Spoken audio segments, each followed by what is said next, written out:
ওয়াজ আল্লামা সাইদির নয়, ওয়াজ আব্দুল্লাহ আমিনের নয়, ওয়াজ তারিক মনোয়ারের নয়, ওয়াজ মিজান আজহারির নয়, ওয়াজ কোনো ব্যক্তির হতে পারে না, ওয়াজ হাফিজুর রহমান সিদ্দিকীর নয়, ওয়াজ কোনো ব্যক্তির নয়, ওয়াজ মূলত একমাত্র কার কার কার? সাংবাদিকবৃন্দ, দিন প্রচারের অগ্রসেনানী, অনলাইন এর সঙ্গে জড়িত সম্মানিত অনলাইন যোদ্ধাবৃন্দ, উপস্থিত হাজরাত উলামায়ে কেরাম, ফদলায়ে ইজম, সুশীল সমাজ, জাতির শ্রেষ্ঠ সন্তান শিক্ষক মণ্ডলী, জাতির বিবেক সাংবাদিকবৃন্দ, সামনে উপস্থিত দূরে কাছের বিভিন্ন স্থান থেকে ছুটে আসা কালেমার ঝান্ডাবাহী, তাওহীদের পতাকাবাহী, দ্বীন ইসলামের নর শারদুল বীর মুজাহিদ, প্রাণ প্রিয় সম্মানিত দ্বীনী ভাইরা, আড়ালে বসে আছেন শ্রদ্ধেয়া সম্মানিতা মা বোনেরা, আলোচনার সূচনায় আনুষ্ঠানিকতার মধ্য দিয়ে আমার পক্ষ থেকে আবারও দিল খোলা সালাম, আসসালামু আলাইকুম ওয়া রাহমাতুল্লাহি ওয়া বারাকাতুহু। সালামের জবাব শুনে মনে হলো আসলেই ভিজে গেছেন আপনারা, ভেজা ভেজা আওয়াজ শুনতে পাচ্ছি। এটা আওয়াজ দিয়ে জবাবটা দিলে পরে হকটা ঠিক মতো আদায় হয়। আসসালামু আলাইকুম ওয়া রাহমাতুল্লাহি ওয়া বারাকাতুহু। সবাই কেমন আছেন বলুন? আমাকে প্রশ্ন করে ফেলেছেন। আল্লাহ তাআলা তো আমাকে আপনার সাথেই আপনার কাতারেই রেখেছেন, বলি আলহামদুলিল্লাহ। তবে হ্যাঁ, আমাদের মুসলমানদের যে একটা ঐতিহ্য ছিল, একটি গুণগত দিক ছিল, হলো মুসলমানদের পারস্পরিক যে ভ্রাতৃত্ববোধ, সকল গোত্র ধর্ম বর্ণের চাইতে বেশি ছিল না কম ছিল? বেশি ছিল। কিন্তু সেই ভ্রাতৃত্ব, সেই মোহাব্বত আজকে নেই বললেই চলে। তার বড় প্রমাণ হলো 180 কোটি মুসলমানের দুনিয়া, 56টি মুসলিম রাষ্ট্র এবং টপ 10টি যদি ধনীর তালিকা করা হয়, তার মধ্যেও 1 নম্বর সহ অনেক ধনী রাষ্ট্র মুসলিম থাকার পরেও, প্রতি 4 জনে 1 জন মুসলমান থাকার পরেও আজকে যে জাতি পৃথিবীতে সবচাইতে বেশি মজলুম, নির্যাতিত হচ্ছে, অত্যাচারিত হচ্ছে, সেই জাতির নাম কি বলুন তো? মুসলমান। এর মূল কারণ হচ্ছে আমাদের ইউনিটি নেই, আমাদের একতা নেই, আমাদের ভ্রাতৃত্ব, আমাদের যে সম্প্রীতি, আমাদের যে পারস্পরিক যে রহম দিল, এমন লালন থেকে, এমন চিন্তা থেকে আমরা কাছে না দূরে চলে যাওয়ার কারণে আজকে মুসলমানরা, আজকে আমার আপনার চোখের সামনে মার খেলেও আমার আপনার কিছুই মনে হচ্ছে না। তার সবচেয়ে বড় প্রমাণ হলো বাইতুল আকসা এর যারা বাসিন্দা, তারা আজকে ভালো আছে না বেকায়দায় আছে? বেকায়দায়, না খেয়ে তাদের দিনেতিপাত করতে হচ্ছে, না খেয়ে আছে মুসলমান। এটা আল্লাহর সংকট নয়। আল্লাহ পাক সকল বান্দাকে রিজিক দিয়েছেন, তার দায়িত্ব তিনি নিয়েছেন। পৃথিবীতে জলভাগে যত প্রাণী থাকে, যে খাবার খায়, স্থলভাগে তার খুবই কম পায়। স্থলভাগের প্রাণীগুলোর রিজিক খুবই সেই তুলনায় কম, যে পরিমাণ জলভাগের খাবার পৃথিবীর কেউ যোগান দেন না। যোগান দেন তিনি কে? আল্লাহ তাআলা। অথচ একমাত্র মানুষ ছাড়া কোনো প্রাণীর কোনো খাদ্য গুদাম নেই। মানুষের খাদ্য গুদাম মজুদ থাকার পরেও আজকে মুসলমান না খেয়ে মারা যাচ্ছে। বন্টনের অভাব না খাদ্যের অভাব? বলেন বলেন বলেন বলেন, কিসের অভাব? বন্টন। যাদের কাছকে বন্টনের ভাগ দেওয়া হয়েছে তারা হয়ে গেছে বড় ডাকাত, ঠিক কিনা বলেন? তারা হয়ে গেছে আজকে সন্ত্রাসী। তাদের হাতে মানুষের রক্ত, তাজা রক্ত আমরা দেখতে পাচ্ছি।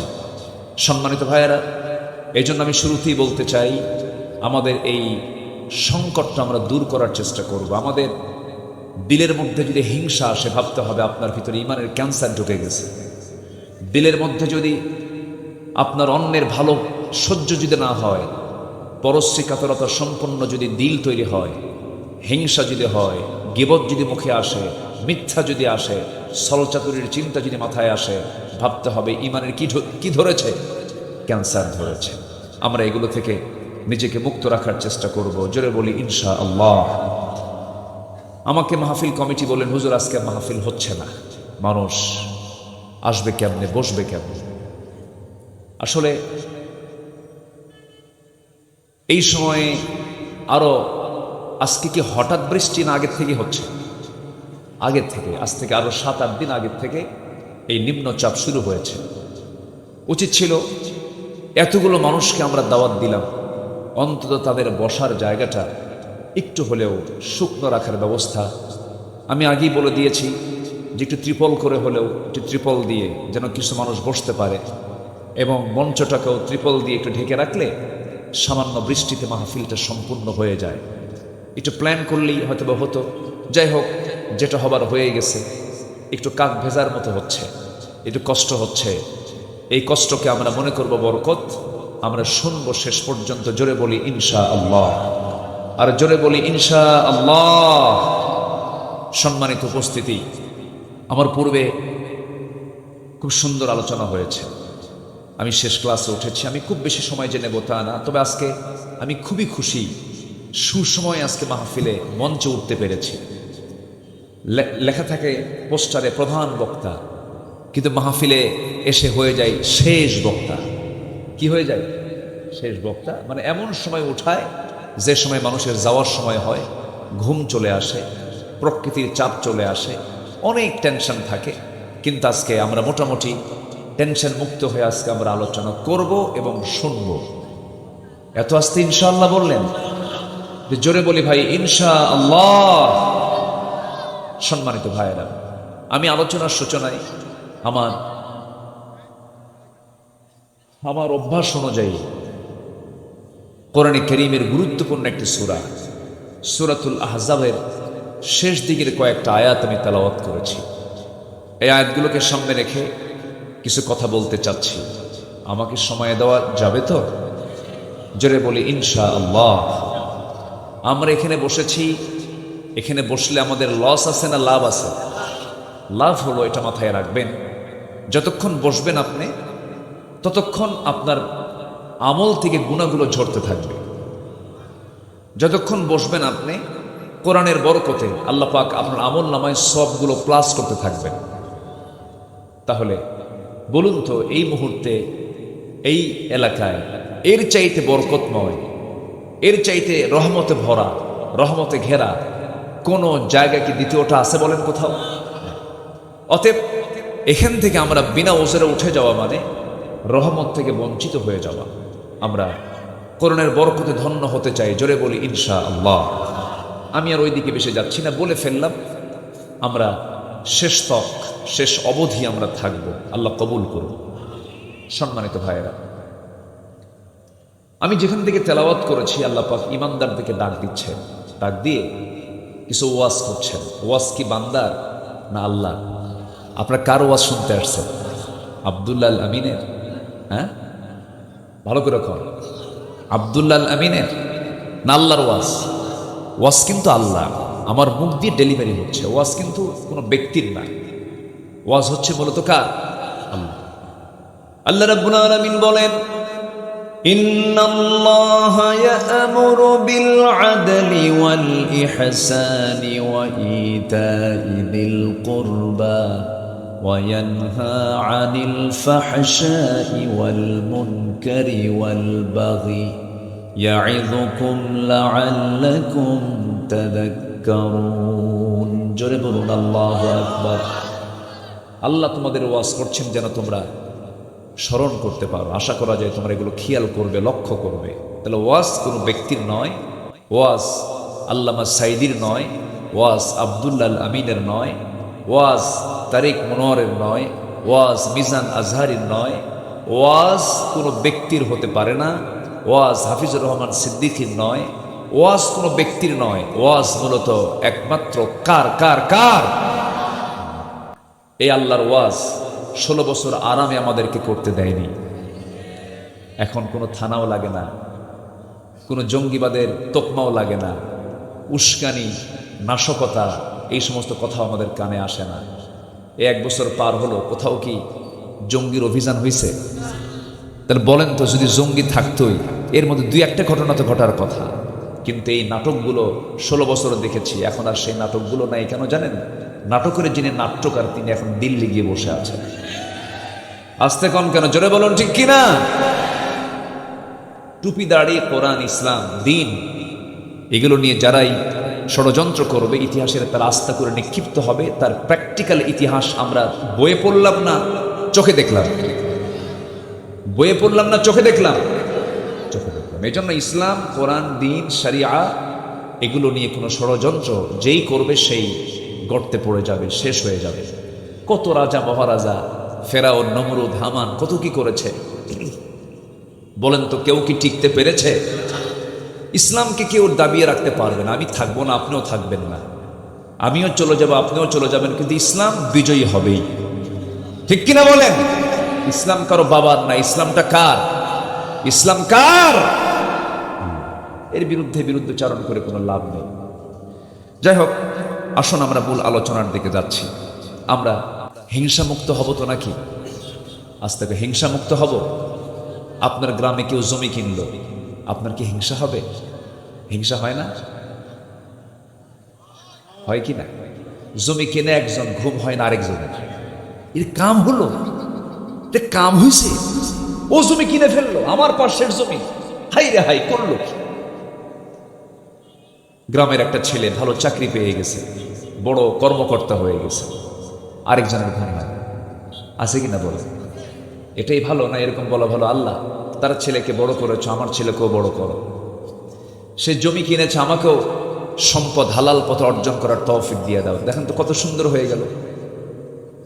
আর আপনি হিংসা করবেন, আপনি সুস্থ থাকতে পারবেন না। হিংসা করলে কিন্তু শরীর খুব খারাপ হয়ে যায়, বুঝলেন? হিংসা করলে কি শরীর ভালো থাকে? মনে মনে জ্বলে, অস্থিরতা বাড়ে, ঘুম হয় না, টেনশন হয়, কত কি।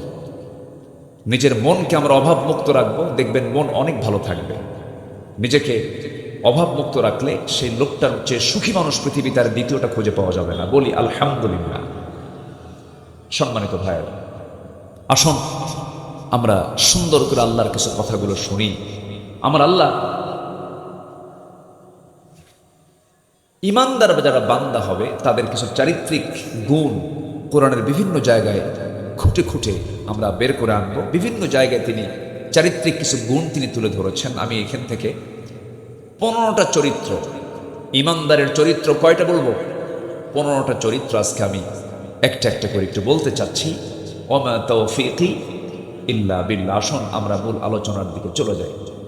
মাহফিলে উঠেই একটা মহল আছে, একটা আলোচক গোষ্ঠী আছে, উঠেই শুধু গালাগাল শুরু করে। আসে না এরকম? আসে না?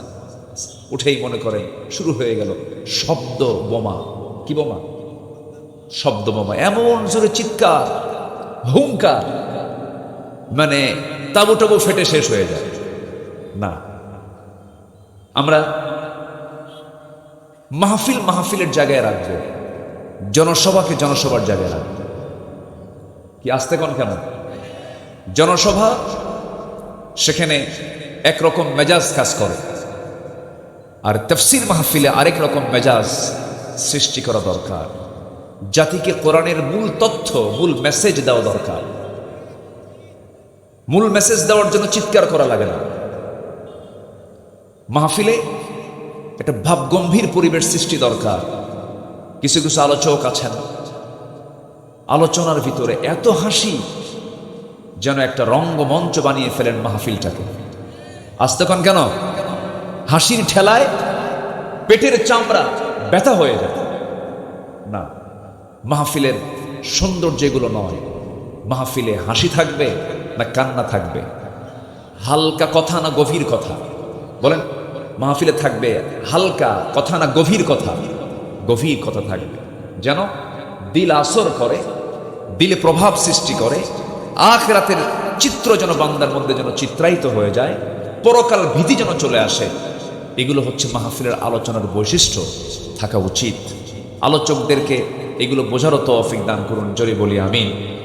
সাতক্ষীরাতে অনেক আলোচক আছে, নামের শেষে শুধু জিহাদি। নাম কি? জিহাদি। আমি বলছি না এটা খারাপ কিছু, মানে উনি এসেই শুরু হয়ে গেল, আমি তো জিহাদি। ঠান্ডা করলে তো আপনি জিহাদি, জিহাদ কই, কথা বোঝেন না? তো আমরা সবাইকে বন্ধু মনে করে দিনের মেসেজটা দেব, জোরে বলি ইনশাআল্লাহ। সবাই আমার ভাই। আওয়ামী লীগ সে আমার প্রতিবেশী, তো বিএনপি সে আমার প্রতিবেশী, জামাত ইসলামী সে আমার ভাই, প্রতিবেশী, একই গ্রামের মানুষ। জাতীয় পার্টি সে আমার প্রতিবেশী, সে আমার ভাই। আগে দাওয়াতটা দেন, মেসেজটা দেন। কিন্তু যদি কেউ পরিকল্পিতভাবে ইসলাম নিয়ে, কোরআন নিয়ে, রাসূল নিয়ে, ইসলামী দল নিয়ে কোনো সিদ্ধান্ত নাই, 20 দাঁত ভেঙে দেব আমরা, ঠিক কিনা? কিন্তু তাদেরকে আগে মেসেজটা দেই, তাদেরকে আগে বুঝাই। আমার নবীজি ইহুদি কন্যাকে বিয়ে করেছেন, চিন্তা করবেন। মারিয়া কিপ্তি ইহুদি কন্যাকে বিয়ে করে তার স্ত্রীত্বে রেখেছেন, এটা কম সম কথা নয়। আমার নবীজির মেসেজ চলে গেছে সবার কাছে। আমার নবীজি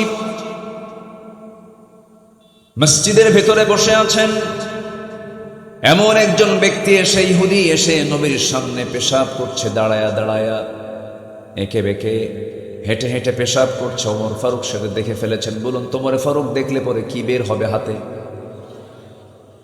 তরবারি বের করে ফেলেছেন। আমার রাসূলকে লক্ষ্য করে বলছেন, ইয়া রাসূলুল্লাহ,